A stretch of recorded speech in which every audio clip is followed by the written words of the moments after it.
I met Elena in a coffee shop downtown, the kind of place that sold overpriced cappuccinos and had too many plants hanging from the ceiling. I wasn't supposed to be there. I had an appointment across the street that got cancelled last minute, and instead of fighting traffic back to the office, I ducked inside to kill some time. She was sitting 2 tables over, flipping through a thick photography portfolio, muttering to herself and making frustrated faces. I caught myself staring a little longer than was polite, not because she was beautiful, though she was, but because there was something about her energy that made the whole room feel sharper. When she caught me watching, she didn't look away or act shy. She smiled like she knew exactly what she was doing, and before I realized it, we were sharing a table, 2 strangers laughing about spilled coffee and torn sleeves and the absurdity of bad days. 1 hour turned into 2. 2 turned into exchanging numbers. A week later, we had our first real date, a quiet dinner at a family-owned Italian place she swore had the best tiramisu in the city. It did. I pretended not to be impressed. She saw right through it. It wasn't hard with Elena. She didn't play games. She didn't pretend to be something she wasn't. She loved what she loved, photography, traveling, small bookstores that smelled like old paper, and she had no problem dragging you into her world with a smile that made you forget whatever you thought you were supposed to be doing. We moved fast, but it didn't feel reckless. A year later, we were married in a backyard ceremony surrounded by string lights, friends, and enough champagne to flood the neighbor's lawn. She started her own photography business a few months after that, portraits, weddings, product shots for local shops.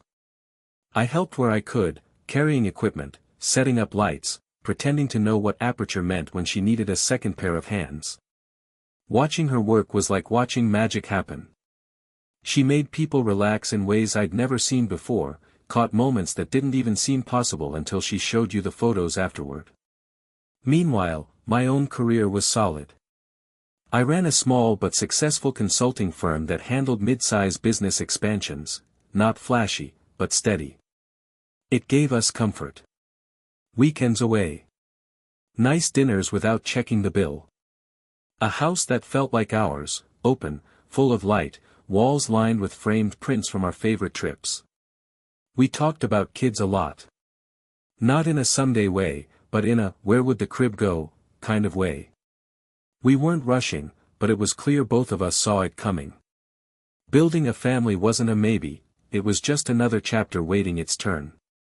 Our friends used to joke that we were obnoxiously good together. Always finishing each other's sentences, always moving like 2 people who didn't have to explain anything. It wasn't an act. It was real. Whatever magic people thought they saw between us, it was just life, easy, full, solid. Our days had a certain rhythm to them, one that settled into place almost without us noticing. Mornings were a dance, Elena brewing coffee while I packed lunches for the day, both of us weaving around each other in the kitchen with half-sleepy smiles and stolen kisses. Sometimes she had early shoots, heading out with her camera bag slung over her shoulder and a quick wave at the door. Other mornings, she lingered, editing photos on the couch while the sunlight poured through the windows, sipping coffee so slowly it almost became an art form. I loved those mornings. The normalcy of it. The way it felt like the house itself breathed when we were both there, moving through routines that felt easy, lived in. Weekdays usually meant work swallowing up the better parts of our attention. I spent most days in meetings or traveling between client sites, making sure everything stayed glued together. Elena would be out chasing golden hour light across the parks, setting up shoots at tiny cafes, or traveling to client homes for personal portrait sessions. Her work was flexible, unpredictable in a way that made her glow. Mine was structured and heavy, the way I needed it to be. It balanced. We balanced. Weekends were ours. Saturday mornings were usually for the farmer's market, fresh flowers for the house, handmade soaps for Elena, overpriced pastries we swore we didn't need but bought anyway. Some weekends we took short trips, booking cozy Airbnb spots a few hours away just to change the scenery. Other times, we spent the whole 2 days at home, reorganizing the garage, repainting a room because Elena saw a new color she couldn't live without, or simply sitting side by side on the porch, saying nothing, needing nothing. The house itself was a reflection of us, cozy but elegant. Light woods, big windows, an open-plan kitchen that was more Elena's dream than mine, and a small photography studio she had slowly built in one of the extra rooms. Her framed prints lined the halls, a gallery of memories caught in perfect color. We hosted dinner parties more often than we probably should have. Friends, family, neighbors, the door was always open. Elena loved cooking elaborate meals, fussing over table settings, lighting candles even for casual gatherings. Our friends joked that it felt like stepping into a magazine spread every time they came over. Maybe it did. But none of it felt forced. It just felt right. There were talks about expanding her business. A studio downtown maybe, a few employees to take on the editing load she hated. Nothing rushed, just dreams spoken into the air between sips of wine on late nights when the house was dark and quiet except for us. Money wasn't something we talked about much, and when we did, it wasn't with stress. We lived comfortably, traveled when we wanted to, and knew that if something unexpected came up, we could handle it. It felt like we had stepped into the life we had always been aiming for without even noticing how carefully we had climbed there. Even the little arguments, about whose turn it was to take the car for servicing, or whether a certain shade of paint was definitely not yellow, felt easy to solve. Like bumping into furniture you knew was always there. It was our life, and it was real good. Fall always seemed to bring out the best in Elena. Maybe it was the way the leaves burned gold across the skyline, or the way the cooler air made the light softer, richer, the way she loved to capture it. Every year when September rolled around, her calendar filled up like clockwork, family portraits in the parks, couples posing under canopies of orange, high school seniors in cozy sweaters trying not to look too awkward. I loved watching her work during those months.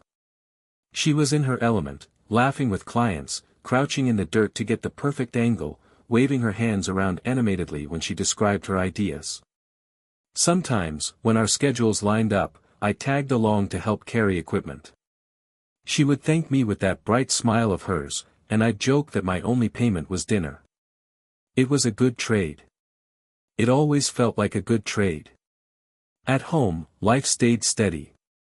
We hosted a Halloween party that year, nothing wild, just costumes, cider, bowls of candy too tempting to resist. Elena dressed up as a 1950s film star, all red lips and perfect curls. I threw on an old leather jacket and claimed I was a time traveler. We spent the night surrounded by friends, laughter filling the rooms, music humming low under it all. Thanksgiving was the same kind of chaos, too much food, not enough chairs, nieces and nephews running through the house like a pack of wolves. Elena loved every second of it, snapping candid shots between bites of pie, capturing the kind of messy, beautiful moments that most people missed. Christmas followed like it always did, filling the house with the smell of pine needles and cinnamon, the soft glow of lights Elena insisted we string up inside and out. She took her camera downtown one snowy afternoon and came back glowing with excitement, flipping through shots of the town square blanketed in white, kids building lopsided snowmen, street lamps casting long shadows over untouched sidewalks. It wasn't just her career that was thriving. It was her spirit. Her energy. And I loved being next to it, even if sometimes it felt like trying to hold on to a firefly without dimming its light. We even started more serious talks about kids after the holidays, not just, someday, but real plans. Checking out the extra room upstairs, quietly agreeing it would make a perfect nursery. Smiling across the dinner table at the thought of what might come next. Money stayed steady. Clients kept coming. The shop kept expanding. There was a feeling that everything we had worked for, the late nights, the early mornings, the risks and leaps of faith, was finally building into something bigger. Something lasting. Friends asked us for advice on relationships now. Joked that we had it all figured out. Elena would just laugh and say there was no secret, just patience, love, and a lot of wine. And if I'm being honest, it felt true. We didn't have secrets. We didn't hide things from each other. Our phones lay face up on counters, our schedules written out in the shared kitchen calendar, our plans tossed back and forth in casual conversations without hesitation.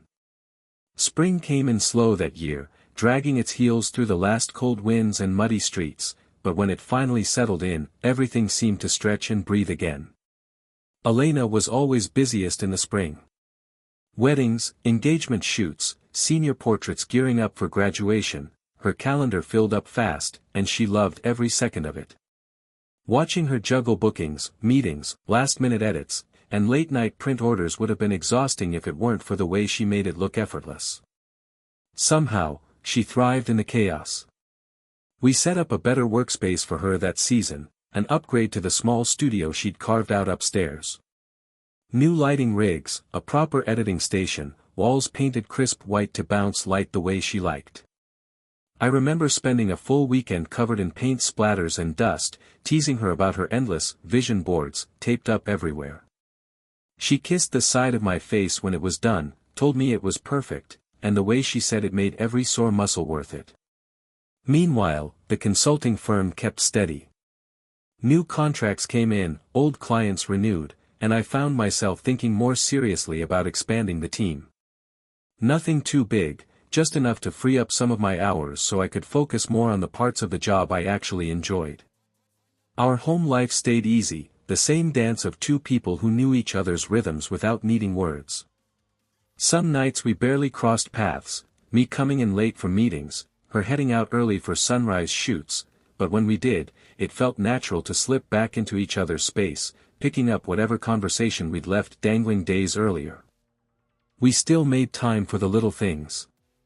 Late-night movie marathons on the couch. Sunday morning runs to the bakery down the street. Impromptu drives to nowhere just because the sun was out and the roads were empty. Elena never stopped taking photos, even when it wasn't for work. She documented everything, the dog sprawled across the kitchen floor, the way the light hit my face when I read on the porch, the first bloom of the cherry tree in the front yard. Our life was captured in tiny frames, strung together in photo albums that lived stacked neatly in the living room, where anyone could flip through and see the little world we had built. Our friends kept calling us, that couple, the ones who made it look easy. It wasn't that we didn't have hard days. Of course we did. There were arguments, frustrations, stupid misunderstandings that flared up and died out like summer storms. But none of it ever stuck. None of it ever felt bigger than what we had.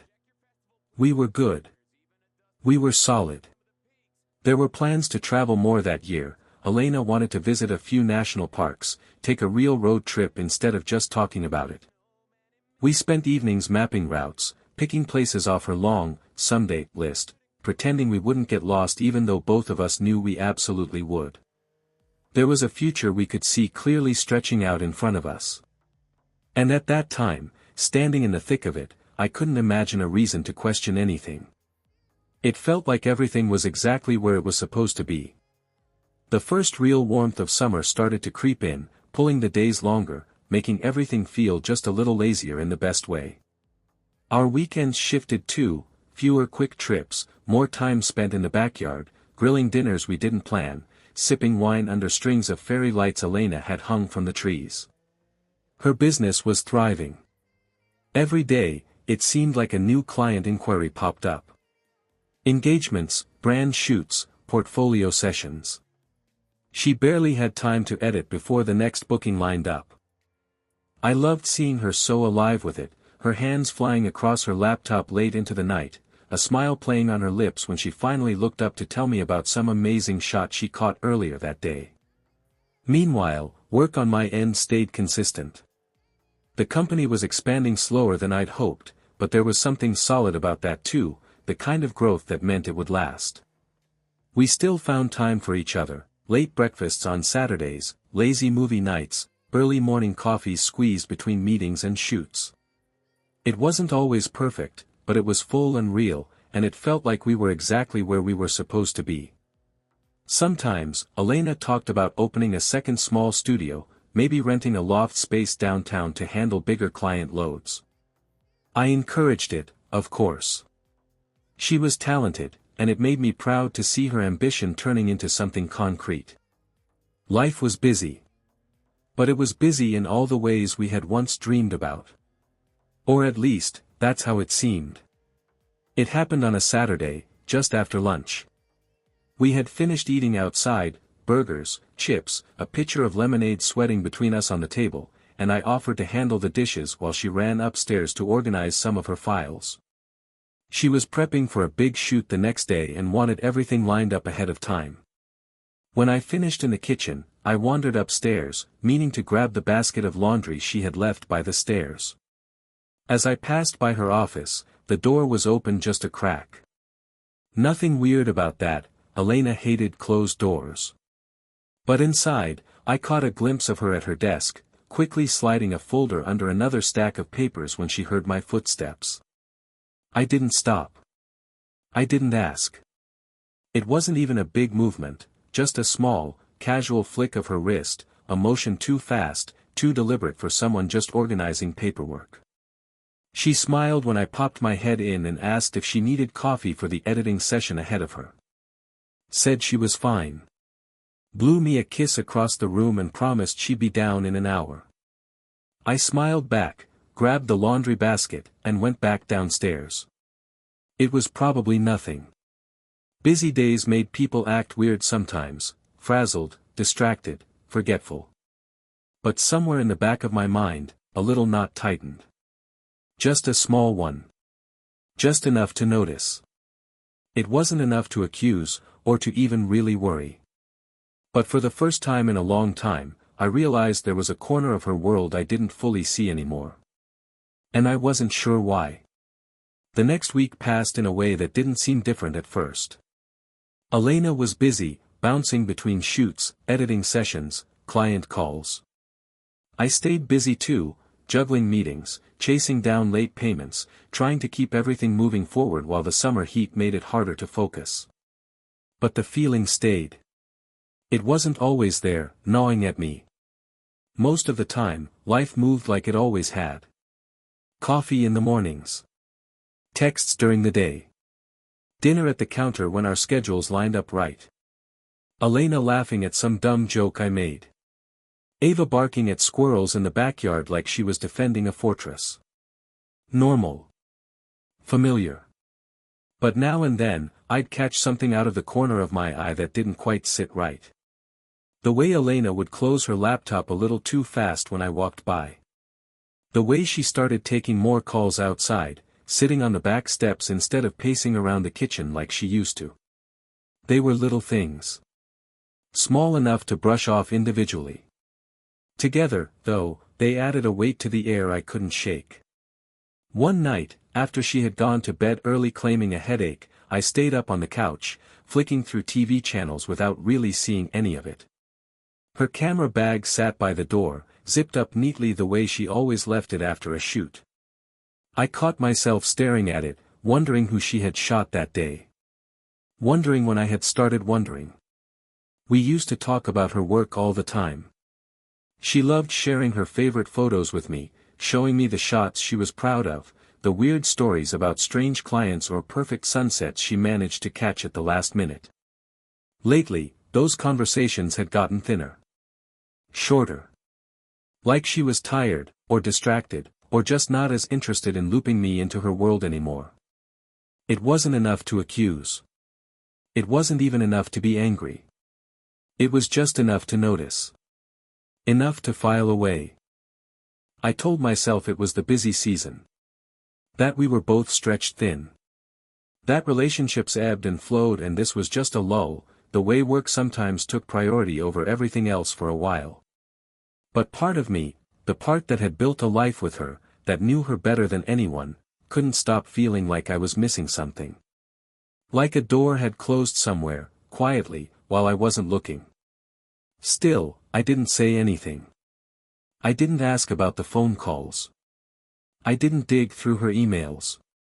I didn't open the camera bag to see what wasn't being shown to me anymore. I wanted to trust her the way I always had. I needed to. So I smiled when she kissed my forehead distractedly and mumbled about editing deadlines. I nodded when she said she might need to book a few late sessions the next week. I told her to take whatever time she needed when she said she was thinking about booking a weekend shoot out of town for a big client. Because love, real love, isn't supposed to be suspicious. It's supposed to trust even when you're scared to. And back then, sitting there with the dog snoring at my feet and the weight of something invisible pressing down on me, I was still trying to be the man who believed in that. Even if a small, quiet part of me already knew better. The end of summer hit harder than I expected. Days that once stretched long and lazy started to shrink. The air got cooler.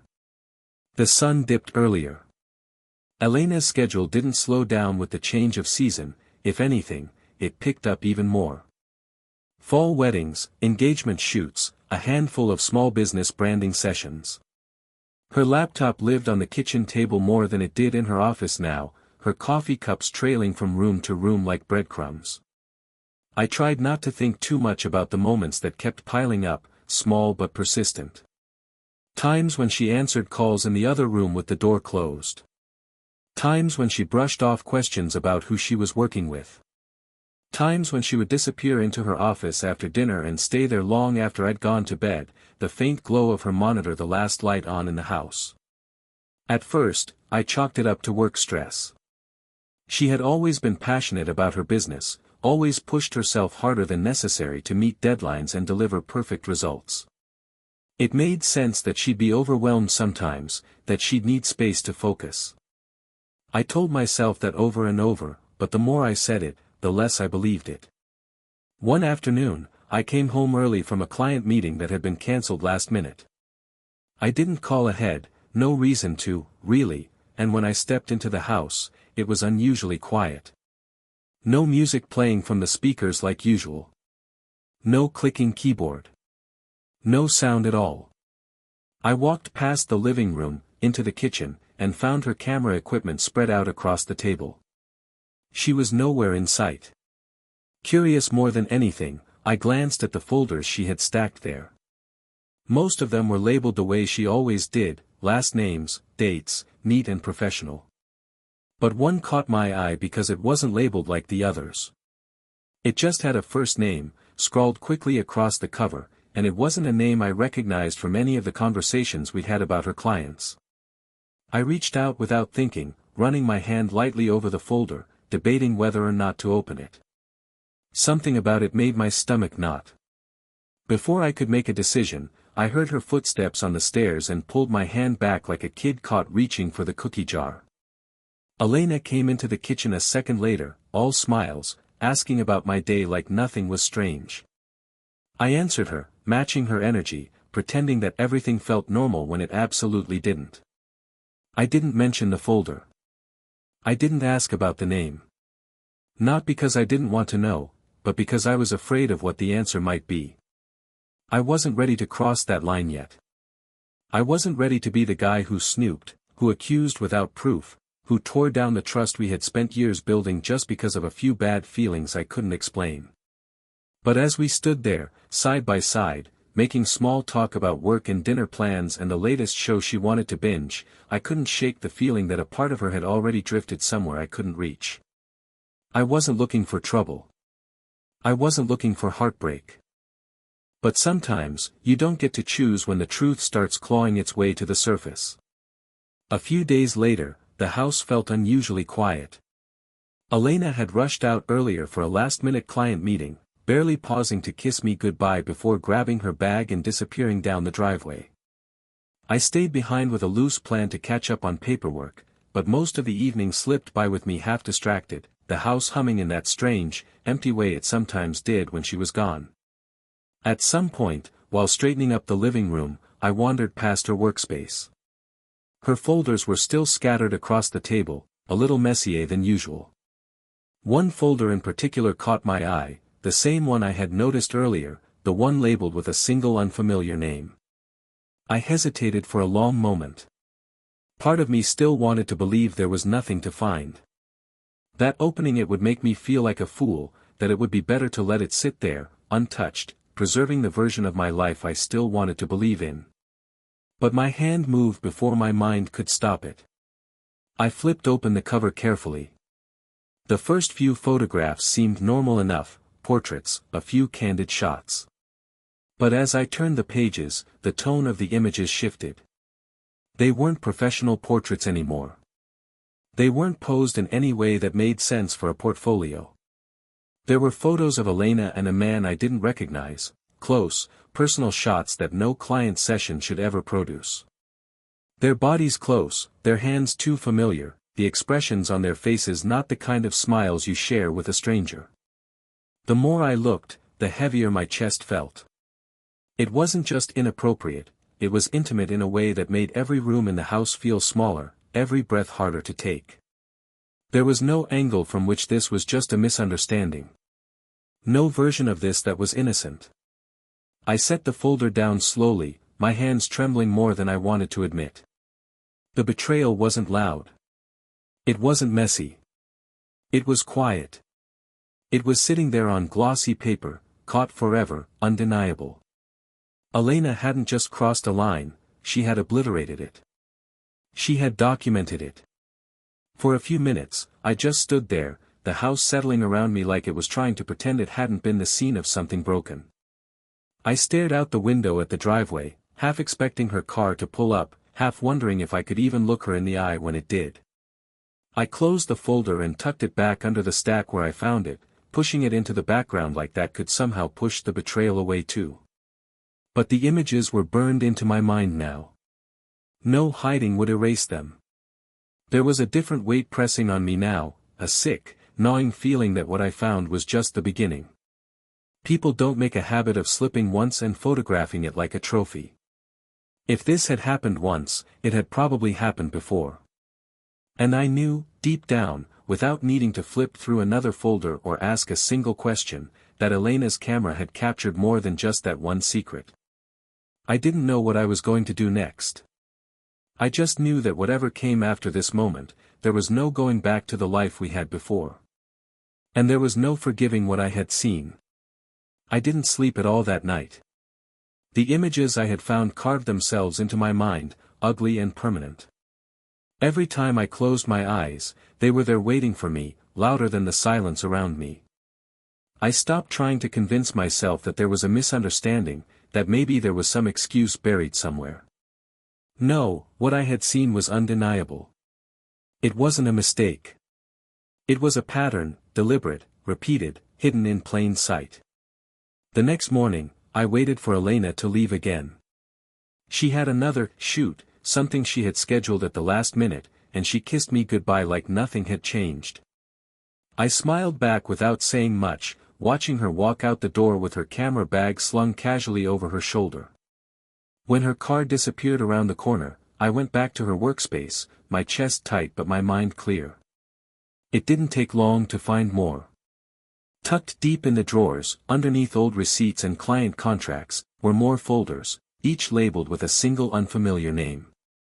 I pulled them out carefully, stacking them on the desk like evidence at a crime scene. Each folder told the same story, different faces, different setups, but the same intimacy, the same betrayal stamped into every frame. I didn't need to go through them all. 3 folders, 4 folders, it didn't matter. The betrayal wasn't a one-time thing, and it wasn't even isolated to one man. It was systematic. It was routine. And every time she smiled at me over dinner or reached for my hand in the dark, she knew exactly what she was hiding. The anger didn't come in a burst. It built slowly, pressing heavier into my chest with every second, sharpening my thoughts until they were cold and clear. There would be no confrontation, no screaming matches, no second chances. There would only be action. Swift. Final. When Elena came home later that afternoon, she found me waiting for her. I stood in the hallway with her overnight bag already packed and sitting by the door. I didn't bother with explanations. I didn't shout. I didn't even ask for hers. The moment she stepped inside, I handed her the bag and told her plainly, she was leaving. She wasn't welcome here anymore. She wasn't part of this house, this life, this future. At first, she laughed, that high, nervous laugh she always gave when she didn't know how to fix something. Then the reality hit her, and she tried every tactic in her arsenal. She begged, she cried, she demanded to know what I thought I knew. But it didn't matter. I had seen everything. I didn't owe her a conversation. I owed myself a clean break. I opened the front door and stood aside. She hesitated for a moment, trying to gauge if there was any chance left, but my face must have told her everything. She stormed out with a final screech of frustration, leaving the door swinging gently behind her. Once she was gone, I changed the locks the same night. Every piece of her that remained, clothes, shoes, the little trinkets she once left scattered around the house, was boxed and left on the porch for her to collect when she realized just how thoroughly she had been cut off. She hadn't just lost me. She had lost the life she had built on my trust and loyalty, a life she had decided wasn't enough. I had given her everything. And now, I would take back everything she thought she could keep. In the days that followed, the silence in the house changed. It wasn't heavy anymore. It wasn't waiting for a storm to break. It was clean, absolute, the kind of silence that comes after you finally tear down walls you should have ripped apart a long time ago. Elena tried to call at first. She left voicemails that swung wildly between pleading and anger, like she couldn't decide which version of herself might win me back. I didn't answer any of them. I didn't even listen after the first few seconds. Her words meant nothing now. She could try to rewrite the story in her head all she wanted, but it didn't change the facts I had seen with my own eyes. She showed up at the house once, standing on the porch like she thought she could just walk back in and reset everything. I didn't even open the door. I watched her through the front window, her mouth moving frantically as she pounded on the glass, and then I turned away and let her scream into the empty air. Eventually, she left, shoulders slumped, rage deflated into something smaller, sadder, less dangerous. From there, it unraveled fast for her. Word started to spread among her client base, not because I told anyone, but because Elena was messy. Clients noticed missed appointments, payment disputes, unprofessional behavior that no one wanted to be associated with. It didn't take long for the whispers to turn into cancellations, and cancellations into full collapse. The studio she had dreamed about opening never materialized. The reputation she worked so hard to build slipped through her fingers faster than she could scramble to hold it together. The gigs dried up. The inquiries stopped coming. Even the photography community, small and tightly connected in our city, started distancing themselves. Meanwhile, I kept moving. I dove into my work, restructuring my schedule, streamlining the parts of my business I had neglected while trying to support hers. It felt good to focus on something that was mine alone, to build without second-guessing who might be undermining it behind my back. Friends I hadn't seen much in recent years started coming around again. Dinners, poker nights, lazy Sunday afternoons watching football without worrying about who needed what from me. I realized quickly that I hadn't just been living with a cheater. I had been living with a weight I didn't even recognize until it was lifted. The house felt different now too. Cleaner. Brighter. Every piece of her that had once cluttered the rooms, her scattered jewelry, her half-finished projects, her endless mess of camera gear, was gone. What was left was quiet, simple, and fully mine. Sometimes I thought about how easily it could have gone differently. If I hadn't opened that folder. If I had brushed off my instincts like I almost did.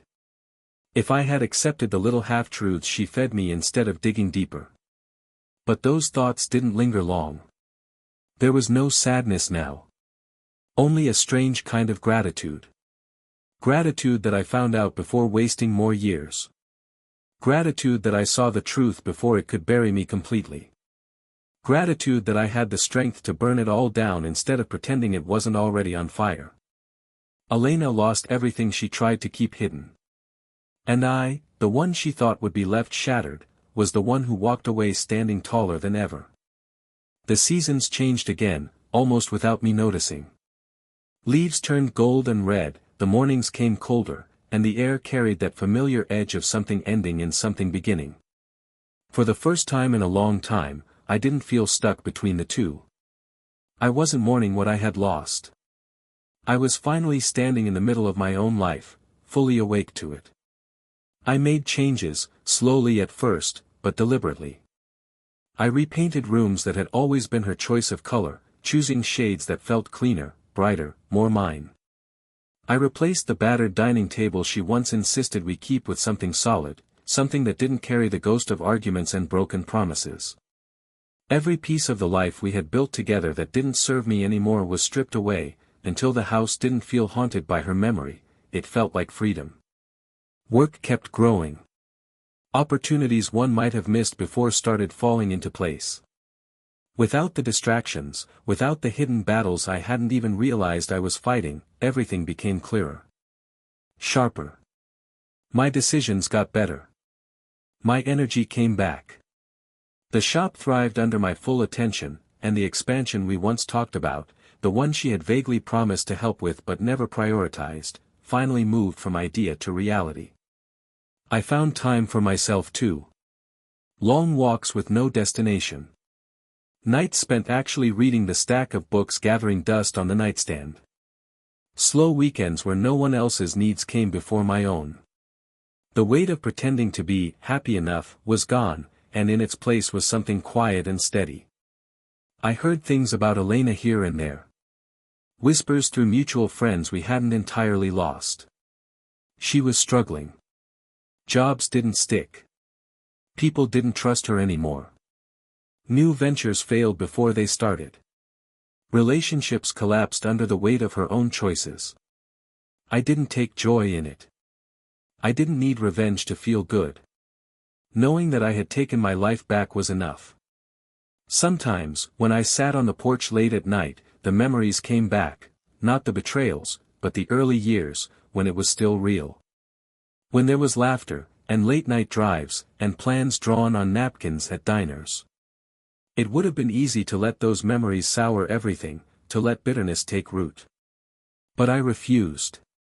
The truth was, not everything was a lie. Not every smile was fake. But what mattered was that she changed, and when she did, she chose herself over us, again and again, without hesitation. And when the time came, I chose myself too. There was a kind of peace in that.